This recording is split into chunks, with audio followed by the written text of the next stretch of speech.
YNC న్యూస్కు స్వాగతం. ప్రత్తిపాడు నియోజకవర్గ శాసనసభ్యురాలు వరుపుల సత్యప్రభారాజా ఆదేశాల మేరకు రౌతులపూడి మండలం తెలుగుదేశం పార్టీ అధ్యక్షులు తమరాల సత్యనారాయణ ఆధ్వర్యంలో స్థానిక తెలుగుదేశం పార్టీ కార్యాలయంలో మీడియా సమావేశం నిర్వహించారు. ఈ సందర్భంగా కొప్పుల వెలమ కార్పొరేషన్ రాష్ట్ర డైరెక్టర్ పైలా సాంబశివరావు మాట్లాడుతూ, బీసీ కార్పొరేషన్ నిధుల నుండి బీసీ మహిళల ఉచిత కుట్టు మిషన్ పంపిణీ మరియు శిక్షణ కార్యక్రమం జరుగుతుందని, కనుక మహిళలందరూ ఈ సదవకాశాన్ని వినియోగం చేసుకోవాలని కోరారు. రౌతులపూడి మండలం అధ్యక్షురాలు గంటిమల్ల రాజ్యలక్ష్మి మాట్లాడుతూ, మండలంలోని సుమారు 100 కుట్టు మిషన్లు మంజూరయ్యాయని, ప్రతి సచివాలయంలోనూ ఈ పథకానికి దరఖాస్తు చేసుకోవాలని అన్నారు.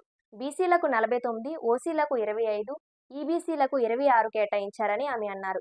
ఈ కార్యక్రమంలో మండల తెలుగుదేశం పార్టీ నాయకులు తంటపరెడ్డి అప్పారావు, జట్ల రాజా, ఎండమూరి గోపి, గంటా పాపారావు, సింహాద్రి పెదబాబు, పసగడుగుల రమణ తదితరులు పాల్గొన్నారు.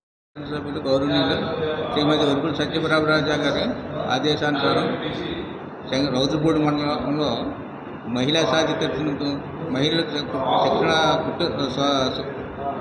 కుట్టు మిషన్ పంపిణీ కార్యక్రమంలో ద్వారా మహిళలందరూ కూడా కుట్టు మిషన్కి దరఖాస్తు చేసుకుని వాళ్ళు శిక్షణ కేంద్రం ఏర్పాటు చేయడం జరుగుతుంది. మనలో 45 రోజులు, 60 రోజులు, 90 రోజులు శిక్షణ కార్యక్రమం. ఈ శిక్షణ కార్యక్రమం పూర్తయిన తర్వాత వాళ్ళకి ఉచితంగా కుట్టు మిషన్ ఇవ్వడం జరుగుతుంది అని తెలియజేయాలి. ఎమ్మెల్యే శ్రీమతి వరుపుల సత్యప్రభారాజా గారి ఆదేశాల మేరకు మహిళా దినోత్సవం సందర్భంగా బీసీ కార్పొరేషన్ ద్వారా ఆర్థికంగా వెనుకబడిన మహిళలకు చేయూతనిచ్చే నిమిత్తం ఆసక్తి గల మహిళలకు 100 కుట్టు మిషన్లు పంపిణీ చేయుటకు బీసీ కార్పొరేషన్ ఆదేశాలు జారీ చేసింది.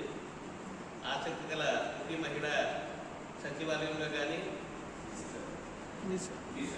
మీ సేవలో కానీ అప్లికేషన్ దాఖలు చేసుకుని 100 మందికి కుట్టు మిషన్లు పంపిణీ కార్యక్రమంలో ఆసక్తి గల వారికి మండల హెడ్ క్వార్టర్లో 100 రోజులు ట్రైనింగ్ ఇవ్వడం జరుగుతుంది.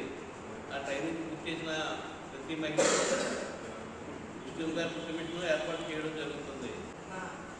నియోజకవర్గ ఎమ్మెల్యే గారు సత్యప్రభారాజా గారు ఆదేశాల మేరకు బీసీ కార్పొరేషన్ ద్వారా కుట్టు మిషన్లు పంపిణీ శిక్షణా కేంద్రం శిక్షణకి అనుమతి ఇవ్వడం జరిగింది. మండలంలో మండల హెడ్ క్వార్టర్ రౌతులపూడిలో శిక్షణ ఇవ్వడం జరుగుతుంది.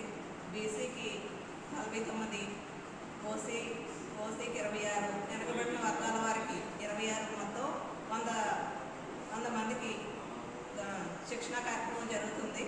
అలాగే శిక్షణ పూర్తయిన తర్వాత ఫ్రీగా కుట్టు మిషన్లు కూడా ఇవ్వడం జరుగుతుంది. ఇవి మన సచివాలయంలో 80 మనకి రిజిస్ట్రేషన్ చేస్తారు.